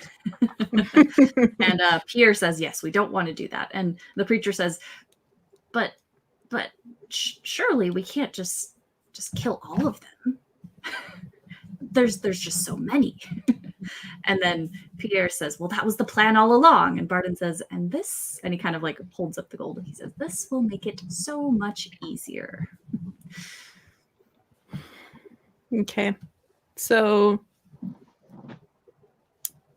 I think that I would be able to put together that he's going to put the gold in the mine and try and kill the miners. Based on what I just heard, I think that Molly would be able to put that together. So while they're talking and while they're distracted, can I sneak in and try and get the book without them noticing me, since they're so fixated on this gold? It's unlikely that there's any way for you to actually like sneak into the room without three men that are all kind of, I mean, they're all looking there, but they have peripheral vision that's kind of covers the entire room. So it's unlikely that you'll actually be able to sneak in without anyone noticing. Okay. Even if they are distracted. I mean, if you want to try it, I'll give you disadvantage to see if you want to do it. See how far I make it before I don't. Yeah. Okay, so I have one then. Are you actually trying it? I could help you. I gotta try to help you. Yeah. I think if we work together, it would go better. Also because I failed my roll. So yes, that would be great. Because all right, you kind of like you kind of just feel like it would be a bad idea. Like the door would definitely creak if you tried to kind of like push it, and it just like doesn't feel like it's gonna go without making. I can try to make them stay where they are. Try and make them stay where they are. Yeah, I did it to my brother once. He was picking on me. And I just told him to stay put right where he was. Okay. So for this angry. Conversation, I think we should walk further away from the door, Yeah. even though they're Yeah, distracted. it would have been This good is for me not to- happening right next to the It's like- door. So Okay. yeah. All right. Before we Basically, get to this conversation, let's go back Yeah. over to Yeah. Bailey and Mhm. Jameson. Okay. Mhm. You have probably about 8 people, right, with guns surrounding the 10 or 15 of the miners that were able to kind of squish into this parlor. And again, it doesn't seem like they really want to fight or kill anyone, at least not right now. I feel like they understand the gravity of the situation, right? Right. Like there are very angry people here. So So they're trying to play it a little cool. I'm gonna give instructions for the miners to the mob, basically to say, hey, give some space, let everybody in. Let's just get in the house. I'm gonna look at the guys and say, look, I mean, you're gonna have to kill every single one of us if you want to keep us away from here. You've lived your fat cat life long enough. Like, are you really willing to sacrifice all of that for Barden? And they kind of look at each other and they say, well, Death to the bourgeois. and they say, well, what are you planning on doing with Barden? Nothing. People need to get paid and people need to stop dying. And they say, okay, well, we'll send someone to go get Barden and he can talk to you himself. How's that? All right, put down your guns. And then they say, okay. And they kind of, those of them that have pistols holster them. All right. Those that have rifles, they just kind of point them to the ceiling. I'm gonna tell the people in the mob anything like this is all the stuff that Barden has been denying you. It's yours now, so take it. Like whatever. And they seem really, really hesitant. Like they were like, you want us to just steal his stuff? It's not stealing. He owes us all a lot of money. It's reclaiming the property he rightfully owes you for the work he already done did. And they say, oh, okay. And they kind of understand just a little bit. And they're like, okay. And so a few of them kind of like carefully, just like hesitantly, like start pulling things off of the mantelpiece and start getting a couple things off of the table. Bailey? Yeah. And one of the posse men goes and leaves the room to go get Barden. I don't think this mob's as much a riot as you thought it was gonna be. Yeah, Jameson, we got a lot to talk about. Is it about how you didn't stir up a riot? I mean, look at these guys. When I got there, they were like literally just staring at each other. I don't know, like to even get them to walk here was like a monumental effort. I don't know what's going on. I don't know if their water's poisoned or like he's got some drugs. Like something's wrong here. And let's not even talk about the doctor. But like that guy is not. What's wrong with that? That guy's not okay. I'm telling you, Jameson, like he's not. He's obsessed with dead bodies. He's watching the sky for people flying around. Like he told me that if we eat enough rocks, we will be heavy enough that the people in the sky can't carry us away. I mean, that makes a certain amount of sense. I mean, sure, if anything makes sense. Right. We'll cover this later. Hey, that dude went to get Barden, right? That's what yes. Yeah, I'll follow him. Nice. Okay. All right. So Molly and Katie, you absolutely can hear someone starting to come down the stairs. So you said that it was kind of set up like there were like chairs and stuff around in the. Mhm. Yeah. Okay, So there's a chair and there's a table and then there's like bookcases kind of surrounding the room, but there's Mhm. nothing on the shelves. Okay, so would I be able to sneak like back to hide behind one of the bookshelves? Not like move it and get behind it, but like kind of in the shadows of the You can bookshelf. definitely kind of go underneath the stairs. The back of the stairs are actually open, so you can Okay. run around and hide behind where the stairs come down. Okay. that sounds Okay. All right. So Katie and Molly, you hide behind the stairs, and this man comes down, and you see it's one of the posse, and he goes and he knocks on the door, and Barden says, "What is it?" and they say, there's people upstairs. The miners are demanding payment, and it seems like they're beginning to, well, hesitantly take some of your belongings. They're being led by Blue-Eyed Bailey and that Musher. And Barden says, okay. And then he passes this large gold nugget over to that man. And Jameson, you followed this person downstairs. And so you come downstairs just in time to see this huge gold nugget. Like you've never seen a piece of gold this big before, just like passed over to this henchman. And he just like, oh yeah, this'll make them, I think this'll make them quiet down, I think. And he kind of grabs it and turns around and sees you. Howdy. And Barden kind of peeks out the door and sees you, Jameson, and he just says, consider this payment that I owe all of those miners. And then he shuts the door. And the henchman just kind of like hands you the nugget and says, give this to the miners. Sure thing. I'll go back upstairs with the gold. Okay. And the posse man follows you up the stairs. Okay. So Molly and Katie, you kind of were able to peek and you saw what happened just now. Okay. The door to the room that Barden and the preacher and Mr. Lambert are in is now closed. And the gold is now upstairs. So they're all three still in that room, though. Peter and the preacher. All three are still in that room. And from the sounds of it, you can kind of hear what's going on the other side of the door. It sounds like whatever they were doing to make the rock turn into gold, they're doing it again. You can kind of hear that same strange language that the preacher was reading out of the book kind of come out through the door again. Okay. I still want to do this. I think it's important. Well, or wait if all they're for them to leave. if we don't stop them, more people are going to die. But if we go in there, we might die. So I think we should go let them know what's going on and see if we could get more people, because just the two of us are not going to be able to take all three of them, probably. So I think we should go and get them and see if we can all come back or try and sneak in later.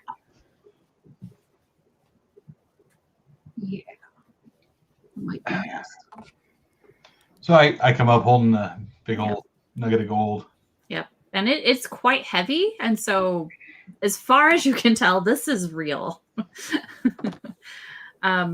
The miners, they see you as you come up with it, and they're just like shocked. They're like, oh.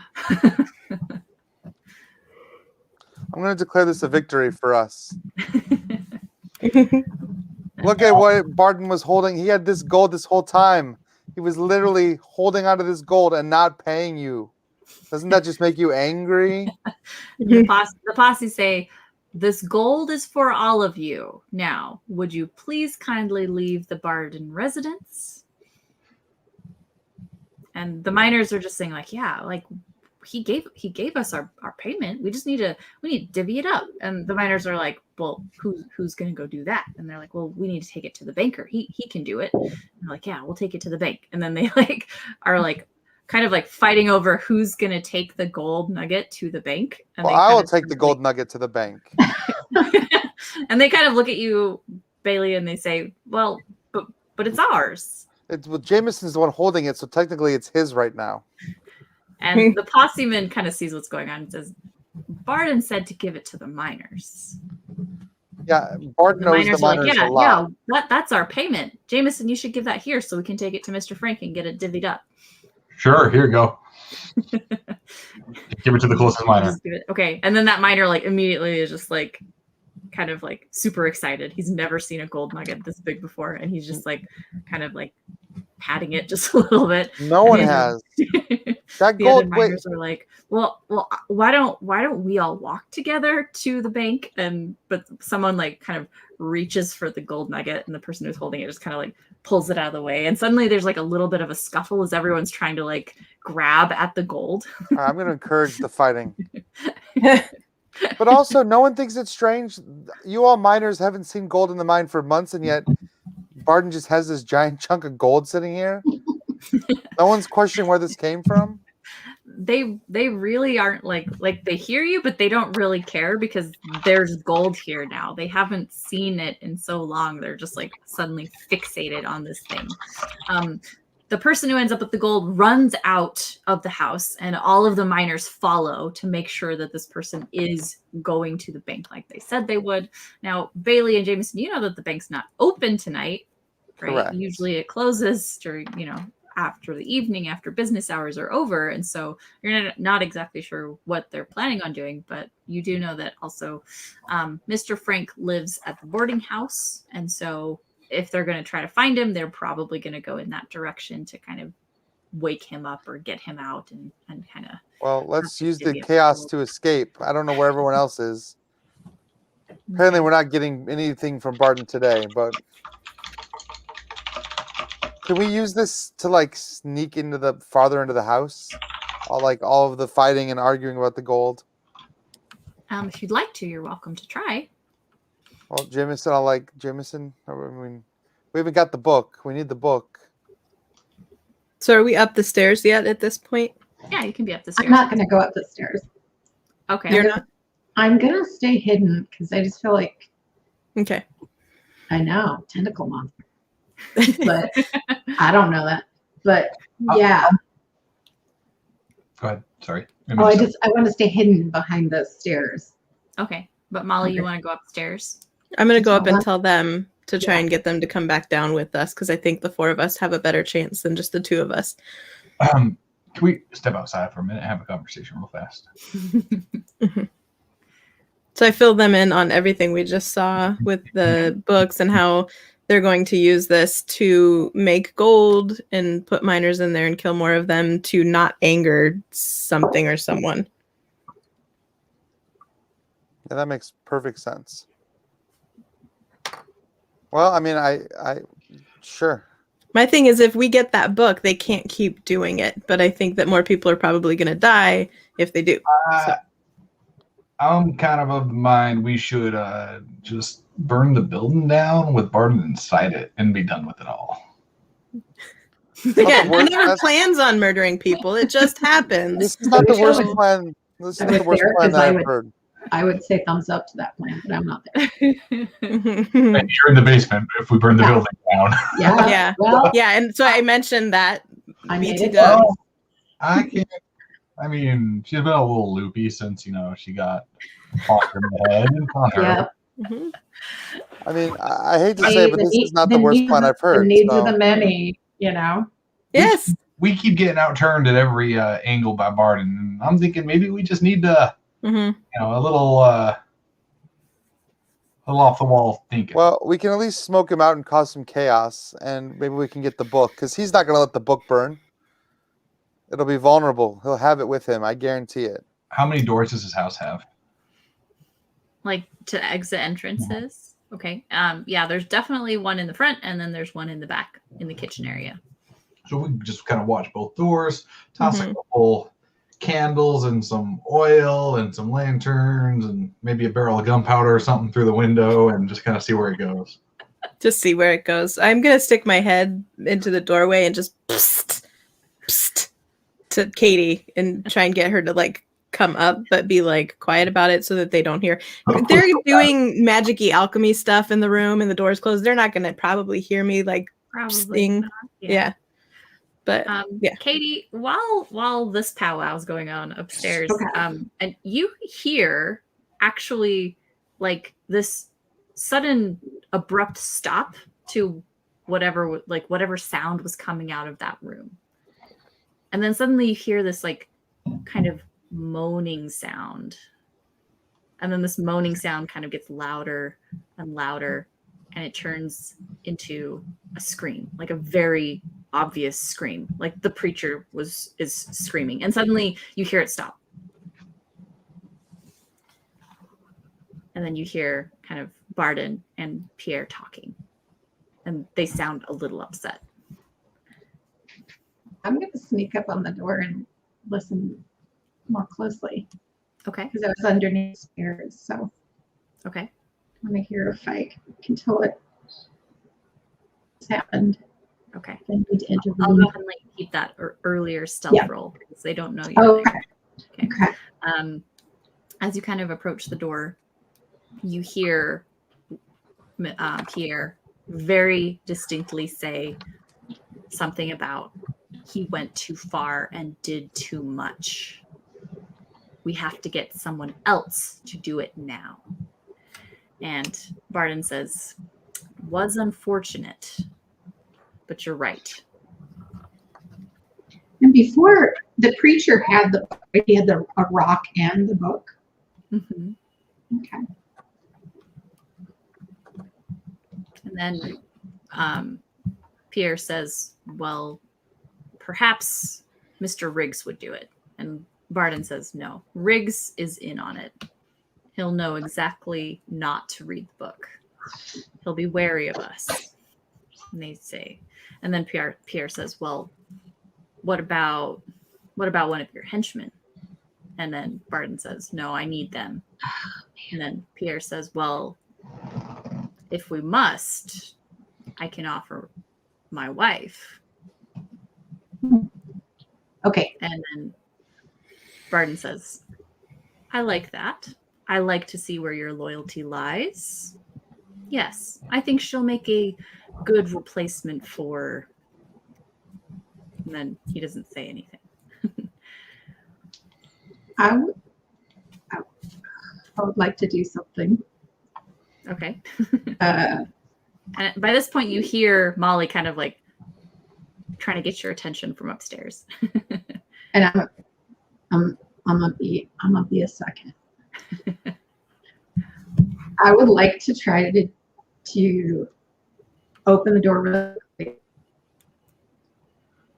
and do something. My mama called it limelight, but do a blinding light spell Okay. on them. Also, page 58. All right. It's a standard corruption test, but I can spend 2 corruption so that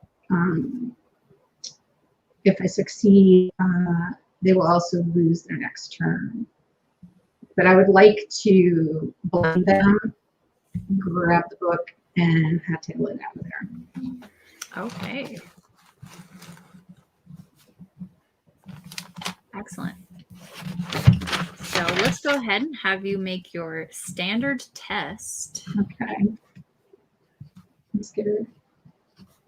Oh my god, I got a 5 and 3. So I was like, I have not failed, or I have not succeeded at the casting anything and spellwise. So yay! Okay. All right. You're just casting it a normal effect? You're not doing the special one? No, I did. You mean like that 2? I spent 2 so it would blind them, take them out for an additional.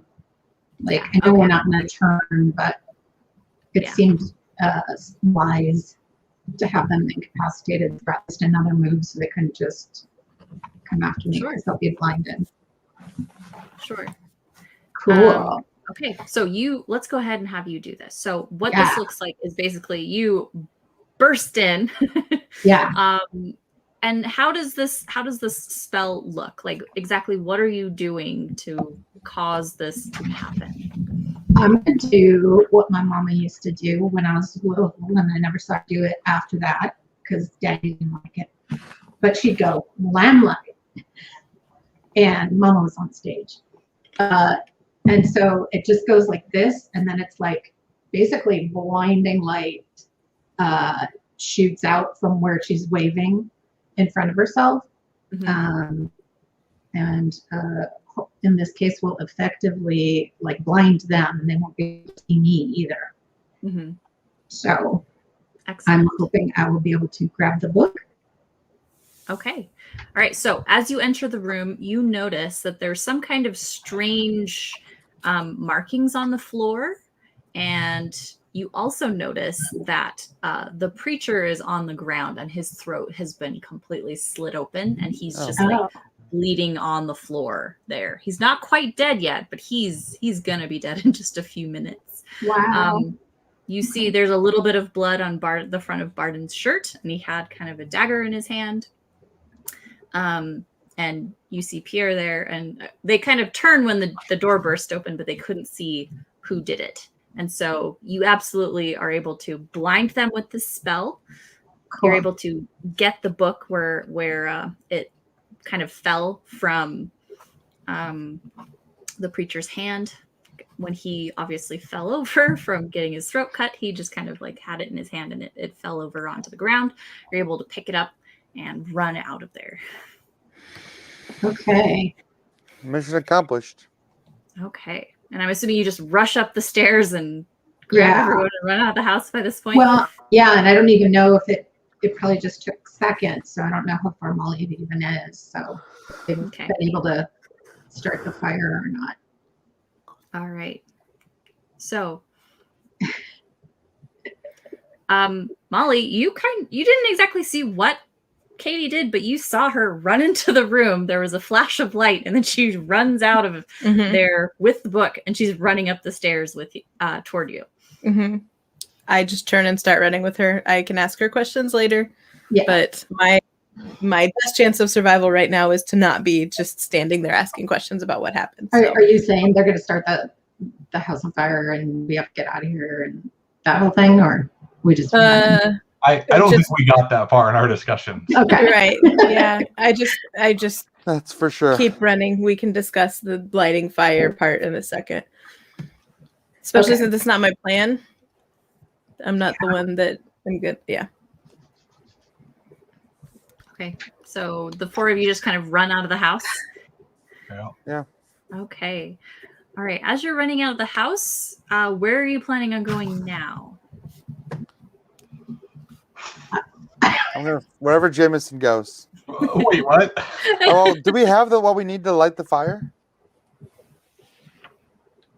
He was talking about gunpowder kegs and, like he just holds it on him at all times. He's like, maybe a little gunpowder, Maybe. Actually, I pull out some dynamite. Exactly. We are in a mining town. I'm pretty sure it's not hard to find. Yeah. Mm-hmm. You'll have to go up to the mine, though, which is, a good walk up the hill. If we do get to a safe place, like say we run towards the backwoods and just hide for a second, or we run towards the hotel or somewhere. Oh my God. I would really. You're right that Barden needs to be shot. I think he killed the preacher. The preacher's throat got slit. He's bleeding out on the floor. Barden just wants to replace him with Connie. Is it Connie Constance? Connie Caroline. Connie Caroline. He's an evil man. Mom would be proud of me, Molly. Did you get to see what I did? I saw a bright flashing light, and I saw you go in and take the book. Strobe It's light. something I saw my mom do, and I didn't even know I could do it. She gets a little sidetracked for a second because it's yeah. But that man is bad. Okay, so I'm on board now with burning the house down because we got Katie out, and it sounds like everyone there should not be alive anymore. It sounds like them being alive is going to cause more damage than good. So Let's do it. Okay. So you guys said that you out after leaving Barden's house, you ran toward the woods. Well, I just said wherever it'd be safe.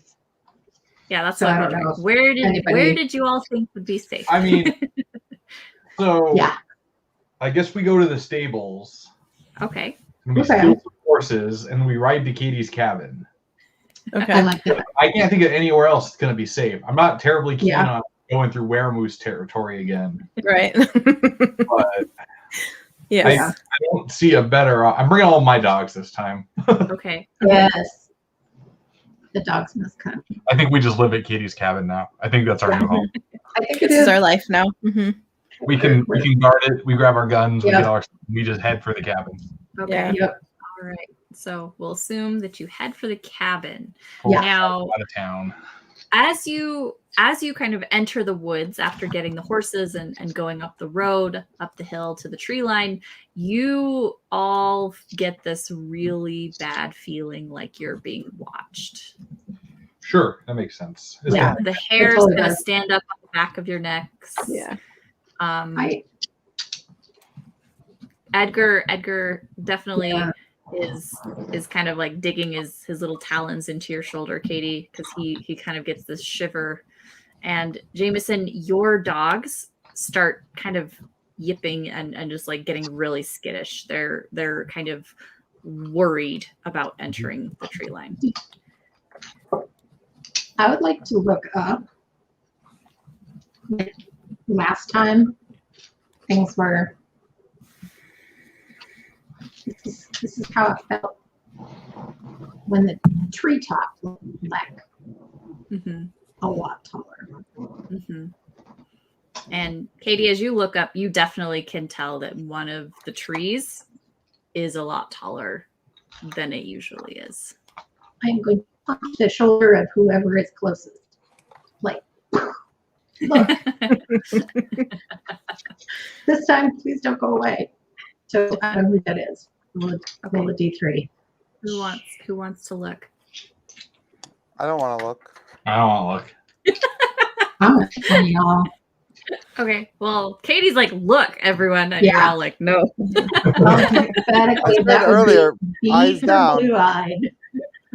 Fine, I'll look. I just Curiosity rolled. now has the better of me. What is happening? Okay, Bailey, you just personally really haven't paid too much attention to the trees in the forest, and so like Of course not. you're like, yeah, there are treetops up there. You can kind of see like pointy shapes up there as you see the pine trees kind of like gleaming in the really dim moonlight. Yes, Katie, I see trees.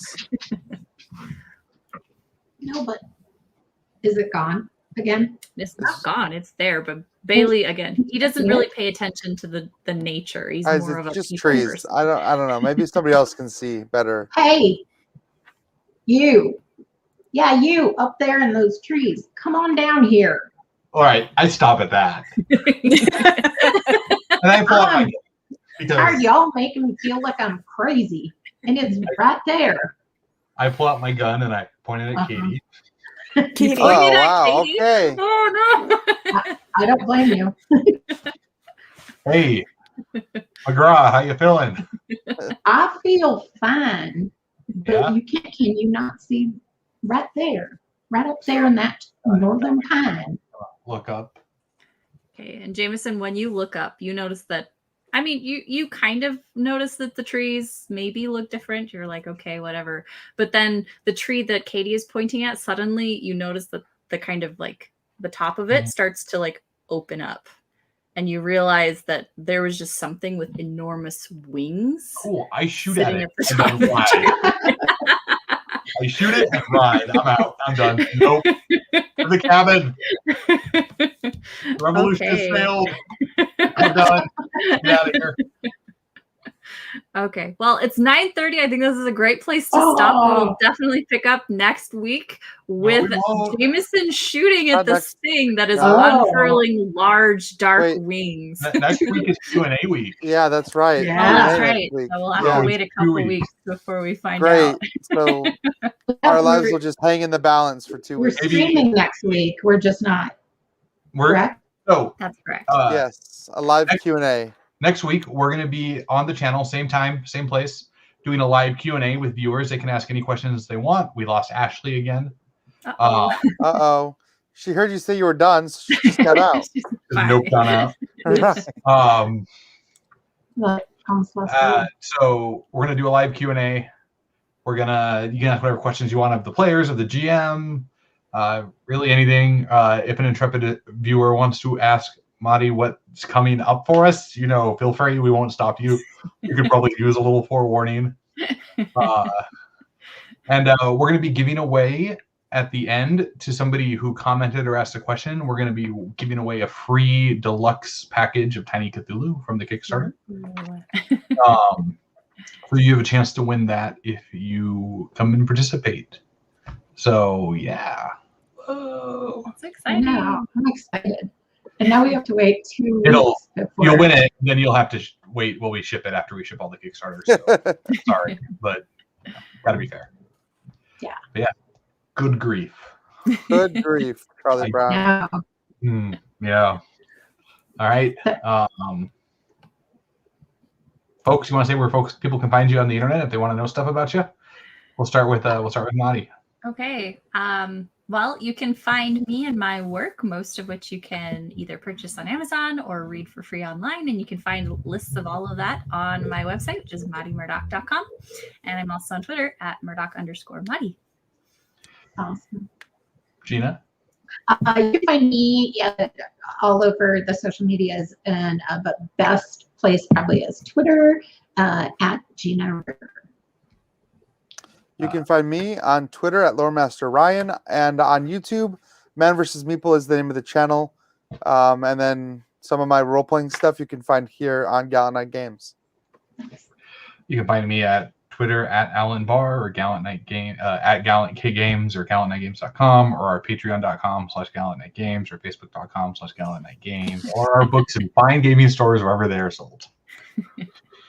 I need to have a scrolling checklist of credits. That will be a lot easier for me. Yeah. So have a good night, because I'm not going to sleep. And we'll see you all next week for our Q&A. Yeah. Yay.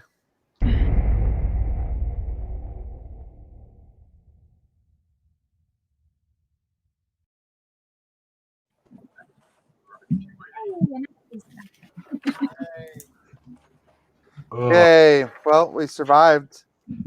So yeah. Jameson didn't shoot Katie, so that was nice. I'm never going to shoot Katie. It could happen. I'm not playing you. It's like a Cthulhu game. There is a very good point where Jameson will shoot somebody in the group. Yes. Thanks for the kind words, folks. Yeah. Ah, it's good to hear. That was a lot of fun. Mm-hmm. A lot of stuff happened, I feel like. Yeah, I think a lot of stuff did happen. Yeah, hopefully some of the clues are starting to kind of come together and make more sense. Uh-huh. I'm deliberately not trying to make sense of it. My goal is to get out of it alive. Right. I'm thinking about it just as much as Bailey would, and that's about it. I'm not trying to be too meta about it. Well, Bailey's probably the closest one to kind of being a curious investigator type, right? Sure, Only but not mythos. Mythos, not like yeah. We have the benefit of knowing that we are playing a Cthulhu Lovecraftian style game, and I've had the personal benefit of reading almost all of Lovecraft's stuff. So sure, but Bailey doesn't Bailey's mind is not going to go. It's Cthulhu mythos. It's just what is happening? Oh no, Sure, something maybe supernatural, but yeah, he's an investigator, but he's about facts and secrets, and he's uncovered a lot of secrets in his life, but not this level of secret, I guess. Yeah, next week or now, 2 weeks from now, we'll find out. Mm-hmm. I'm not sure I'm going to make it through a Q&A without asking my own questions. Well, you should. I know. You're allowed to ask us questions, Alan. This is your show and channel, so you get to make the rules. I try not to abuse the great power I've been given. It's all right. You already gave the power to yourself, so you can do whatever you want with it. There's a certain level of self-denial in being all-powerful, and I have to practice it. That's true. Else your ego will just inflate too high. I would never be... Yeah, that's a problem I'll have. Anybody who knows me knows that I'm carefully balancing my ego at all. Oh, yeah, sure. Yeah, sure, huh? Because imposter syndrome is not a real thing. Also, I'm just not that kind of person. No, honestly though, you like when you run your own company and are also like involved in it, you do need to set those boundaries of like, okay, I'm putting on this hat versus this hat today. Like today I'm just a player. I just want to be a player. Like I understand He's got that. people in his life that I'm sure keep him humble.